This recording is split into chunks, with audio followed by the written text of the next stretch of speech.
नमस्कार बांधवांनो, आपल्या सगळ्यांच्या आशीर्वादाने आज मतदारसंघामध्ये अत्यंत चांगलं असं वातावरण आहे। आपल्या सगळ्यांच्या आशीर्वादाने मला जो काही प्रतिसाद मिळतो आहे तो अत्यंत चांगला असा प्रतिसाद आहे आणि त्याचमुळे समोरचे जे विरोधक आहेत त्यांच्या पायाखालची वाळू घसरलेली आहे आणि त्यामुळे ते माझ्याबद्दल वेगवेगळ्या अफवा पसरवतात आणि त्यांनी जे काही सेम नावाचा उमेदवार उभा केलेला आहे त्या उमेदवाराच्या बाबतीत माझं जसं नाव मी टाकलंय सौ वैशालीताई सूर्यवंशी ह्याच नावाने पॉम्पलेट छापून ते मार्केटमध्ये गेलेले आहेत। याच्याही पुढे अजून जास्त प्रमाणात डमी उमेदवाराच्या बाबतीत प्रचार होणार आहे। शेवटी असंही होऊ शकतं, म्हणजे मी ऐकलं आहे म्हणूनच मी पत्रकार परिषद घेते आहे की शेवटी वैशालीताई सूर्यवंशी यांनी भावाला पाठिंबा दिला असं पत्रक निघू शकतं। तर माझी आपल्या मार्फत सर्व मतदार बांधवांना, भगिनींना, सगळ्यांना माझी नम्र विनंती आहे की आपण या अशा कुठल्याही भूलथापाला बळी पडू नका। याबाबत मतदारांनी जागृत राहावं, सावध राहावं, काहीही अफवा आली तरी लक्ष देऊ नये ही मी आपल्या मार्फत सर्व मतदारांना विनंती करते। आमदारांनी पैशाच्या आणि सत्तेच्या बळावर विशिष्ट समाजाला मतदानापासून वंचित ठेवण्याचा विचार त्यांचा चाललेला आहे। उदाहरणार्थ मुस्लिम समाज जर असेल तर त्यांना हाताला शाई लावून टाकायची आणि त्यांना काहीतरी देऊन सांगायचं की तुमचं मतदान झालेलं आहे, असं होऊ शकतं।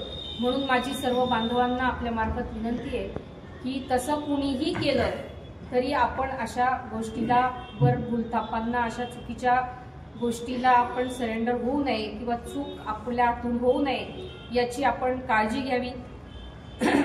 काल परवाच मी मैत्रेयाच्या बाबतीत एक व्हिडिओ पाठवला।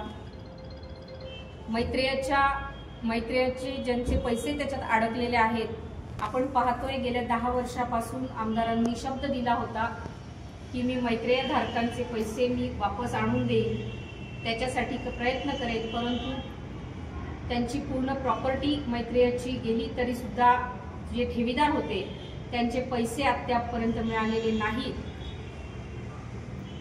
आणि इतके दिवस मग अमोल शिंदे असतील, तेही सत्तेत होते, त्यांनीही कधीही या गोष्टीवर त्यांनी विचार उठवला नाही, आवाज उठवला नाही। खरं तर सत्तेत असताना त्यांनी ह्या गोष्टी करणं अपेक्षित होतं, परंतु निवडणुकीच्या तोंडावर ह्या गोष्टी काढणं म्हणजे मतं घेण्यासाठी, फक्त जर का तुम्ही मैत्रीय धारकांची मतं घेण्यासाठी जर का तुम्ही करत असाल तर ते मतदार सुज्ञ आहेत। मतदारांना कळतं आहे की फक्त निवडणुकीच्या तोंडावर हे लोक मागतायत, बोलत आहेत, हे आजकाल सगळे सुज्ञ मतदारांच्या लक्षात येतं। बांधवांनो, पाचोरा तालुक्यामध्ये, शहरामध्ये असेल किंवा भडगाव शहरामध्ये असेल, ऑक्सिजन पार्कसाठी जागा सोडलेली असते ग्रीन झोन म्हणून।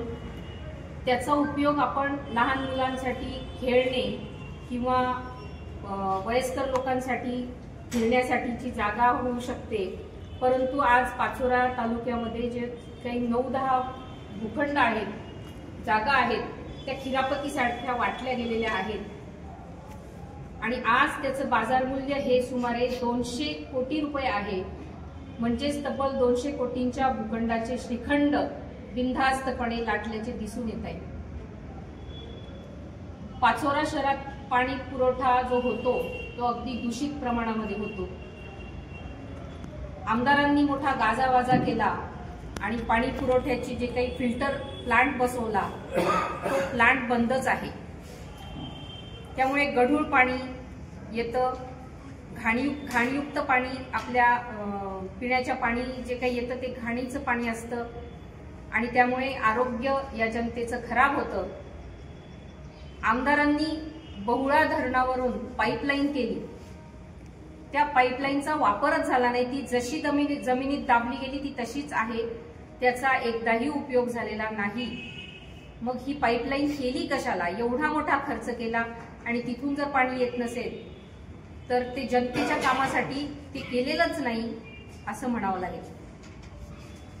आज शहरामध्ये गुंडागर्दी आणि दहशतीचं प्रमाण खूप जास्त वाढलेलं आहे आणि त्यामुळे शहरामध्ये भयभीत अशी परिस्थिती निर्माण झालेली आहे, शांततेचा भंग झालेला आहे आणि तेव्हा अशा अशांत वातावरणामध्ये विकास कसा होऊ शकतो हे मोठं प्रश्नचिन्ह आज या पाचोरा मडगाव मतदारसंघामध्ये झालेलं आहे।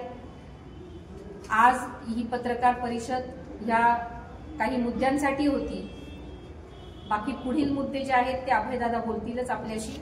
धन्यवाद। एक प्रश्न